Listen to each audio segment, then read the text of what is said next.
Welcome everyone to Psych Info.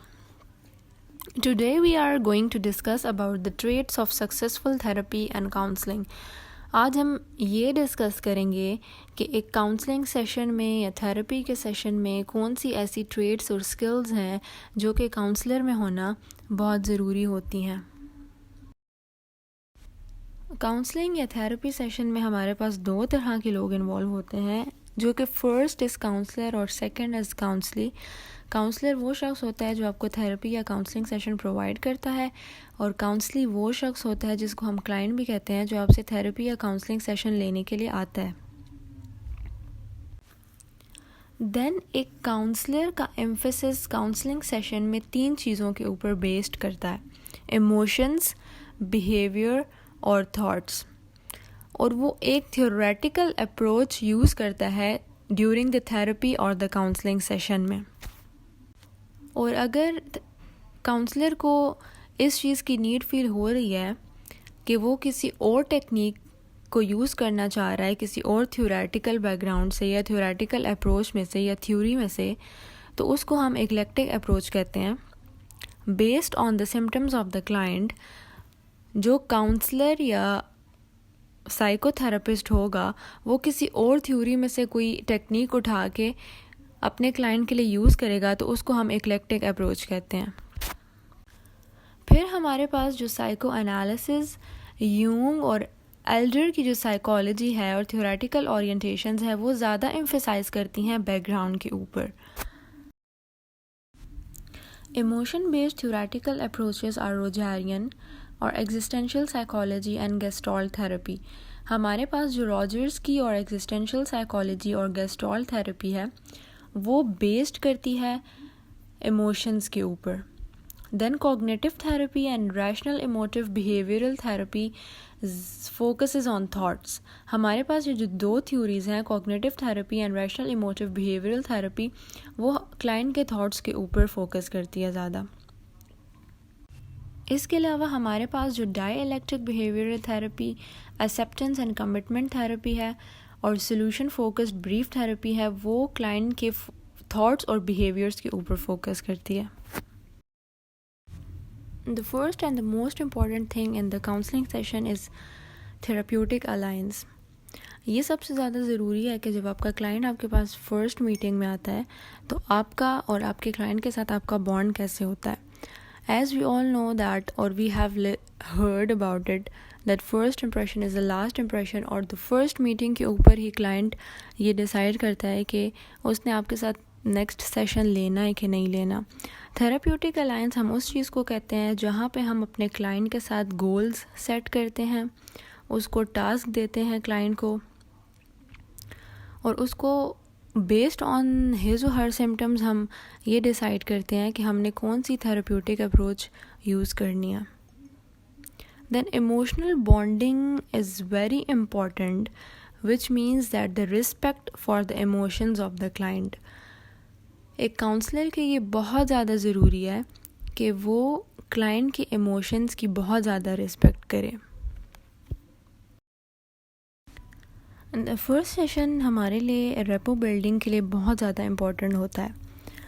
हमारे लिए as a counsellor ये फ़र्ज़ बनता है कि हमारे पास क्लाइंट जिस तरह की भी पर्सनालिटी, जिस तरह के इमोशंस या थॉट्स के साथ आ रहा है, हम उसके इमोशंस और थॉट्स की रिस्पेक्ट करें. हम उसके लिए ऐसा इन्वायरमेंट क्रिएट करें कि वो हमें ट्रस्ट कर सके और अपने थॉट्स या जो भी उसको प्रॉब्लम्स हैं वो इजीली शेयर कर सके.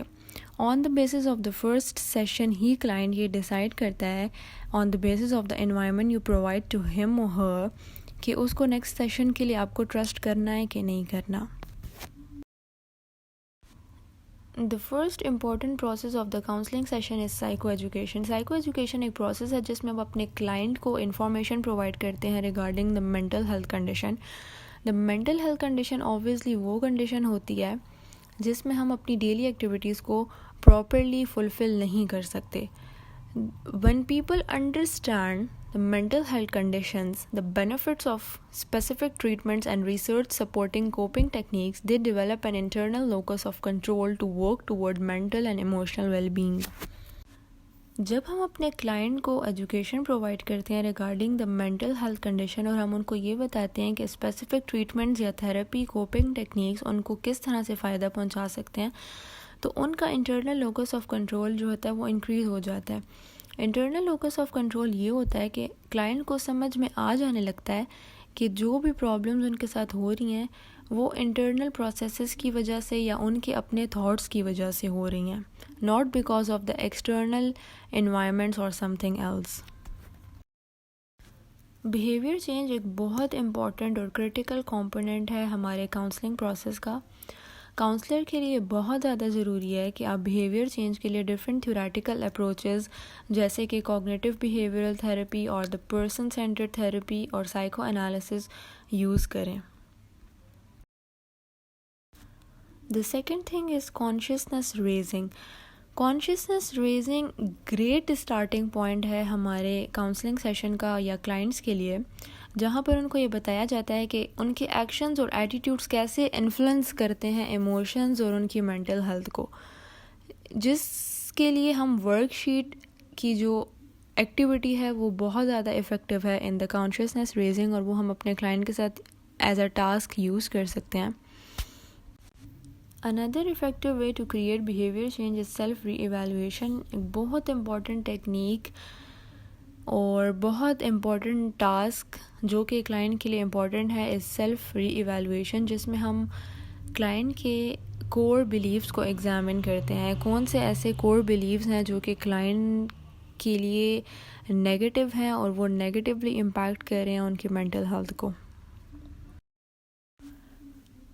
हम यहाँ पे इंटरपर्सनल स्किल्स की बात करेंगे कि जो कि साइकोथेरेपिस्ट और काउंसलर में होना बहुत इंपॉर्टेंट है। द फर्स्ट इज़ कि उस क्लाइंट को बहुत एक्सप्रेसिव होना चाहिए, ऑल्सो कि उसको बहुत ट्रस्टवर्थी और एम्पैथेटिक होना चाहिए, विच मीन्स दैट कि ड्यूरिंग द काउंसलिंग सेशन ना कि काउंसलर अपने ऊपर अपने इमोशंस के ऊपर फोकस करे, बल्कि उसको चाहिए कि वो क्लाइंट के इमोशंस के ऊपर फोकस करे और उसको एक ऐसा इन्वायरमेंट प्रोवाइड करे जो कि बहुत फ्रेंडली होना चाहिए और क्लाइंट बहुत कंफर्टेबल फील करे कि वो अपने जितने भी इमोशंस या प्रॉब्लम्स हैं वो काउंसलर के साथ इजीली शेयर कर सके। Another important skill which is important that the counselor have is ability to provide an explanation for client symptoms. ये स्किल का होना काउंसलर में बहुत इम्पॉर्टेंट है कि उसको नॉलेज होनी चाहिए कि जो क्लाइंट सिम्टम्स लेके आया है उसकी एक्सप्लेनेशन वो प्रोवाइड कर सके, क्योंकि क्लाइंट हमेशा जानना चाहते हैं कि जो वो सिम्टम्स एक्सपीरियंस कर रहे हैं वो क्या है, वो किस तरह के सिम्टम्स और किस तरह के इमोशंस को फेस कर रहे हैं and what is explanation for that symptoms. Another skill is commitment to developing a consistent and acceptable treatment plan. एक इफ़ेक्टिव काउंसलर जो होता है उसमें ये स्किल होती है कि वो काउंसलिंग सेशन के स्टार्ट में ही असेसमेंट अपने क्लाइंट की कर लेता है and according to the symptoms of the client, जो क्लाइंट उसके सिम्टम्स लेके आया है काउंसलिंग सेशन में, on the basis of that वो ये डिसाइड करता है कि वो कौन सी थ्योरेटिकल अप्रोच यूज़ करेगा और कौन सा ट्रीटमेंट अपने क्लाइंट के लिए यूज़ करेगा। और ये भी बहुत ज़्यादा ज़रूरी है कि आपने जो भी ट्रीटमेंट प्लान बनाया है वो अपने क्लाइंट के साथ डिस्कस करो और उसको बताओ कि हम ये ट्रीटमेंट प्लान यूज़ करके इस सिम्टम के ऊपर काम करेंगे। Good therapists are interested in finding out how their clients are responding to treatment. एक इफ़ेक्टिव काउंसलर या साइकोथेरेपिस्ट के लिए ये चीज़ बहुत ज़्यादा इम्पॉर्टेंट होती है कि वो इस चीज़ को हमेशा नोटिस में रखे कि आपका क्लाइंट आपके ट्रीटमेंट को कैसा रिस्पॉन्स कर रहा है, वेदर आपका क्लाइंट जो है वो उसके सिम्टम्स जो हैं वो ट्रीटमेंट देने के बाद इम्प्रूव हो रहे भी हैं कि नहीं हो रहे। Another skill is flexibility in adapting treatment to the particular client's characteristic. एक गुड थेरेपिस्ट जो होता है वो कभी भी एक rigid schedule of treatment follow नहीं करता, क्योंकि हर एक इंसान या कोई भी क्लाइंट आता है तो वो एक स्पेसिफिक ट्रीटमेंट को ज़रूरी नहीं है कि उसके सिम्टम्स जो है वो इम्प्रूव हो जाएं। तो इसके लिए ये बहुत ज़्यादा इम्पॉर्टेंट है कि आप अपने जितने सेशंस हैं उसकी प्रोग्रेस रिपोर्ट अपने पास रखें और देखें कि आपका क्लाइंट ट्रीटमेंट को रिस्पॉन्स भी कर रहा है कि नहीं कर रहा, उसके सिम्टम्स इम्प्रूव हो भी रहे हैं कि नहीं हो रहे। अगर उसके सिम्टम्स इम्प्रूव नहीं हो रहे, वो और जो ट्रीटमेंट आप प्रोवाइड कर रहे हैं या जो थ्योरेटिकल अप्रोच आप यूज़ कर रहे हैं वो उसके साथ वो रिस्पॉन्स नहीं दे रहा, तो थेरेपिस्ट को चाहिए कि वो अपने पर्टिकुलर ट्रीटमेंट या प्लान में एकोमोडेशंस या चेंज लेके आए और कोई और थ्योरेटिकल अप्रोच यूज़ करे। Another skill is inspiration of hope and optimism about your chances of improvement. एक गुड या इफ़ेक्टिव थेरेपिस्ट या काउंसलर को ये चाहिए कि हमेशा अपने क्लाइंट को होपफुल रखे रिगार्डिंग उसकी इम्प्रूवमेंट के, और उसको रियलिस्टिक होप दे, ना कि unrealistic hope they. For example, अगर आपके क्लाइंट को कैंसर है लास्ट स्टेज पे और आप उसको अनरियलिस्टिक होप दे रहे हैं कि इस थेरेपी के साथ आपका कैंसर भी ख़त्म हो जाएगा, तो ये एक बहुत बुरी स्किल है। एक और स्किल जो कि एक काउंसलर में होना बहुत ज़्यादा ज़रूरी है वो ये कि वो क्लाइंट के कल्चरल बैकग्राउंड की बहुत रिस्पेक्ट करे। आपके पास किस तरह का भी क्लाइंट आ सकता है, किसी भी कल्चरल बैकग्राउंड के साथ आप क्लाइंट आ सकता है, तो एक काउंसलर को चाहिए कि वो कल्चरल बैकग्राउंड की इंफॉर्मेशन रखता हो और वो क्लाइंट के कल्चरल वैल्यूज़ की बहुत ज़्यादा रिस्पेक्ट करे। Another important skill is reliance on the best research evidence. एक काउंसलर या थेरेपिस्ट के लिए बहुत ज़्यादा ज़रूरी है कि वो लेटेस्ट रिसर्चेस को हमेशा पढ़े और उसकी इन्फॉर्मेशन रखे जो क्लिनिकल साइकोलॉजी के ऊपर हो रही होती हैं। और थेरेपिस्ट के लिए बहुत ज़्यादा इम्पॉर्टेंट है कि वो अपने ट्रीटमेंट को अल्टर कर सकते हैं, चेंज कर सकते हैं बेस्ड ऑन द अप्रोचेस जो कि लेटेस्ट रिसर्चेस में यूज़ हुई हुई होती हैं, जो कि लेटेस्ट नॉलेज प्रोवाइड की गई होती है रिसर्चेस में। The last but not the least is skill is to involvement in continued training and education. एक mental health professional के लिए बहुत ज़्यादा important है कि उसके पास लाइसेंस होना चाहिए to regulate the therapy sessions, and उसके लिए बहुत ज़्यादा important है कि वो अपनी ट्रेनिंग और एजुकेशन को कंटिन्यू रखे। और ये बहुत ज़्यादा important है कि जो अमेरिकन साइकोलॉजिकल एजुकेशन ने एथिक्स प्रोवाइड किए हुए हैं to use during the session और थेरेपी सेशंस, काउंसलिंग सेशंस, तो काउंसलर के लिए बहुत इम्पॉर्टेंट है कि वो एथिक्स को फॉलो करे। आई होप कि वीडियो ने कुछ हेल्प की होगी, and I will be very happy if you just like, comment and subscribe this channel and hit the bell icon for more videos. Thank you.